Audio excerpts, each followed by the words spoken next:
자, 부동산에 대해서 잘 아는 제 후배 변호사 한 명이 대장동 개발과 관련되는 핵심 문제들을 잘 요약해가지고 보내줬습니다. 참 이런 지식을 그래도 사회 발전으로 쓰고자 하는 사람들이 있다는 데 대해서 감사드리고요. 이 내용을 좀 법률적으로 세세하게 이야기하는 것은 좀 이따가 하고요. 오늘은 개요만 이야기하겠습니다. 이 대장동 사업은 2014년 5월 30일 날 성남시가 개발구역 지정 고시에서 시작되었고 2015년 2월 13일 날 사업자 공모했고 2015년 3월에 우선 협상 대상자로 성남의 뜰을 지정했고 그리고 2015년 6월에 사업 협약을 체결했고 2015년에 7월에 성남의 뜰이라는 PFV가 성립이 됐고 또 2016년 11월 8일 도시개발계획과 개발계획 변경안 실시계획 인가가 고시됐습니다. 자, 그래서 대장동 개발에서 주요 쟁점들이 많은데 무엇이 문제인가에 대해서는 제대로 언론들이 보도하지 않고 있어요. 그래서 그 쟁점을 잘 정리 요약해서 보내왔는데 도시개발 방식과 관련해서 이 대장동 사업은 성남도시개발공사가 성남의 뜰이라는 주식회사 지분을 100분의 50, 즉 절반을 초과, 즉 한 표를 더 가지죠. 주식을. 그래서 과반수 출자하여 공공성과 공익성이 어느 정도 담보돼 있다라는 전제 때문에 토지를 수용 방식으로 사업이 진행된 겁니다. 즉 토지를 남 땅을 수용해서 사들인다는 것은 거기에 따르는 공공적 명분이 있어야 되겠죠.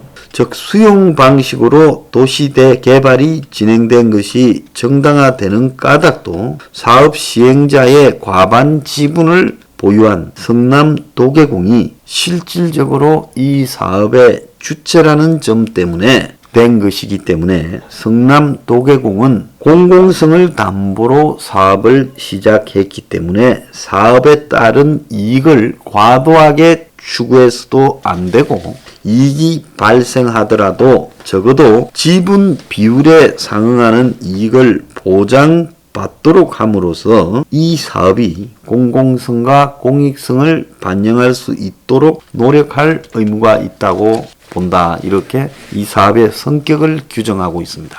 왜 잘 살고 있는 내 땅을 어느 날 지자치단체가 계획을 발표해서 뺏어가느냐? 헐값에. 자, 그 부분과 관련해서는 공공과 공익성을 위해서 한다라는 부분이 개인의 사적인 이 안위를 초과한다고 보면서 거기에 따르는 행위들이 정당화된다라는 측면을 말하는 겁니다. 두 번째 쟁점에서는 공공택지 여부라는 거예요. 공공택지는 분양가 상한제가 적용되도록 법이 바뀌어졌습니다. 자, 그래서 이 대장동 사업은 수용 방식으로 진행이 되었으니까 당연히 그로 인해 조성된 택지가 분양가 상한제가 적용되는 공공택지가 되어야 됨에도 공공택지에서 교묘하게 제외시켜서 자, 그런데 성남의 도계공이 만약 직접 시행을 하였다면 공공택지가 되었을 거라고 봅니다. 일부는 수용하고 일부는 땅을 다른 거와 바꾸고 이랬으면 됐는데 성남의 도계공이 아닌 성남의 뜰이라는 PFV가 주식회사가 사업 시행자이기 때문에 공공택지에서 제외됐다는 겁니다. 자, 그래서 공공성을 담보해서 이 땅을 수용해 놓고 결국 그 조성된 택지는 공공택지에서 제외되어 분양가 상한제를 적용을 피할 수 있다는 게 매우 의문이 있고 성남의 뜰 주식회사는 최저가에 200만원, 280만원의 부지를 매입하여 입찰 최고 가격인 1950만원 정도로 택지를 매도해서 최대한의 이익을 실현할 수 있다. 182대 1이었다잖아요. 또 택지를 공급받은 자 또한 분양가 제한 없이 주택을 건설하여 최대한의 분양 이익을 실현할 수 있었다는 것이 성남 도계공 주도하에 수행 방식으로 진행된 이 사업의 공익성과 공공성을 감안할 때 이해하기가 어렵다는 겁니다. 자, 그리고 이 사업에는 화천 대유에 대해서 성남의 뜰이 수의계약으로 땅을 팝니다. 그래서 이 부분도 매우 웃기는 부분이라는 거예요. 그래서 이 성남의 뜰이 화천 대유에는 1200만 원대에 65% 가격의 수의계약으로 땅을 팔은 것도 배임죄에 해당될 수 있다는 겁니다. 자, 공모 지침에는 제3자에게 공급하는 가격보다 저렴하게 출자한 사람, 즉 이 PFV 성남의 뜰에 출자 1% 출자했죠. 5천만 원. 그 화천 대유에게 수의 계약으로 택지를 공급하는 취지의 말이 어디에도 없다고 합니다. 그러므로 이 화천 대유 출자자에게 공급한 이 택지 가격이 제3자에게 공급한 택지 가격에 비해 현저하게 낮다면 65% 가격이잖아요. 위 수의 계약의 체결에 동의한 성남의 뜰 이사들은 임무를 배임한 것이다 라고 봐야 된다는 겁니다. 마지막으로 이익 배분의 적절성 문제인데요. 이 성남 도계공이 웃기는 것은 저기에 우선주가 있고 그리고 보통주가 있지 않습니까? 그리고 우선주에는 1종이 있고 우선주 2종이 있어요. 그러니까 성남 도계공을 뺀 나머지 49.99%를 가진 이 민간 참여자들을, 그 투자자들을 지금 분류할 때 우선주와 보통주로 부분했는데 이해가 가지 않는 것은 1차 이익 배분은 배당의 성격이 아니라 사업 비용 지출에 대한 합의가 돼야 되고 2차 이익 배분부터 이익 배당의 성격을 가진 걸로 이해되는데, 그래서 1차는 이 사업 비용을 갖다가 지출한 데 대한 일종의 보상이라고 봐야 되고 2차는 이제 진짜 남는 거를 가져가는 것이다 라고 봐야 된다는 겁니다. 자, 그런데 2차 이익 배분에 대한 우선주를 참가적 우선주로 발행했어야 된다는 거예요. 왜냐하면 향후 시행사의 영업 실적이 좋아 이익이 많이 생겼을 때는 오히려 이 비참가적 우선주로 해놓으면 보통주보다 더 불리할 수 있다는 거예요. 그래서 우선주라도 다 우선주가 아니라 참가적 우선주와 그리고 비참가적 우선주가 있는데 예상치 않게 돈이 많이 벌어지게 됐다면 당연히 우선주는 참가적 우선주로 했어야 되는데 이 사업의 경우에는 수용 방식으로 헐값의 부지를 매입해서 고가에 매도했습니다. 그래서 분양가 상한제가 적용되지 않는 택지로 감정평가 금액 또는 최고 가격 입찰자에게 매도했어요. 이 감정평가는 시중 가격이죠. 그래서 여기에서 엄청 남을 거라는 것은 땅에서만 수천억이 남을 거라는 것은 예측할 수 있었고 땅에서 평당 1,600만 원 이상씩 남았어요.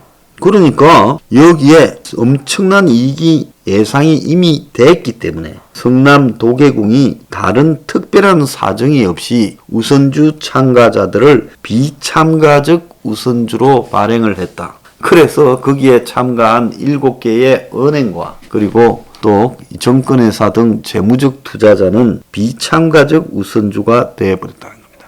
그래서 이 사람들은 거기서 버는 거는 우리가 다 가져갈 거니까 너네들은 여기에 투자한 돈에 대해서 이자 좀 받아가고 또 더 나아가서 앞으로 여기에 이 사업에 너네들이 프로젝트 파이낸싱을 할 기회를 줘서 너네들한테 PF에 투자한 수익을 가져가도록 해줄게. 그래서 여기에 투자하는 것이 너네들이 이익을 벌어가기 위한 게 아니라 이 대장동이라는 사업에 은행이나 정권회사가 돈을 가지고 빌려주고 이자를 받는 부분에 재미를 보게 해줄게. 그 수준이야. 사전에 이런 담합이 있었을 거라고 보입니다. 자, 그래서 지금 유동규가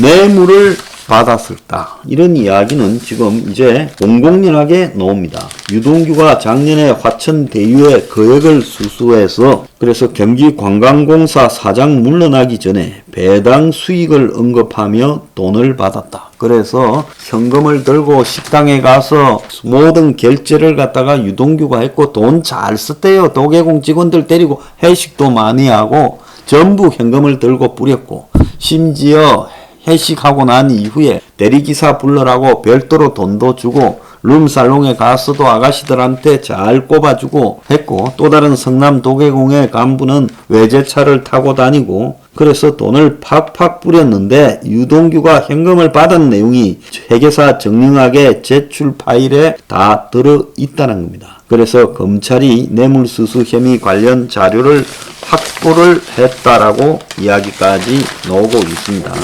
이런 현금 바닥하고는 별도로 지분을 받기 위해서 유동규가 경기관광공사 사장을 퇴직하기 전에 차명으로 정민용 변호사, 남욱의 후배인 정민용과 함께 유언이라는 회사를 세웠다고 나오고 있어요.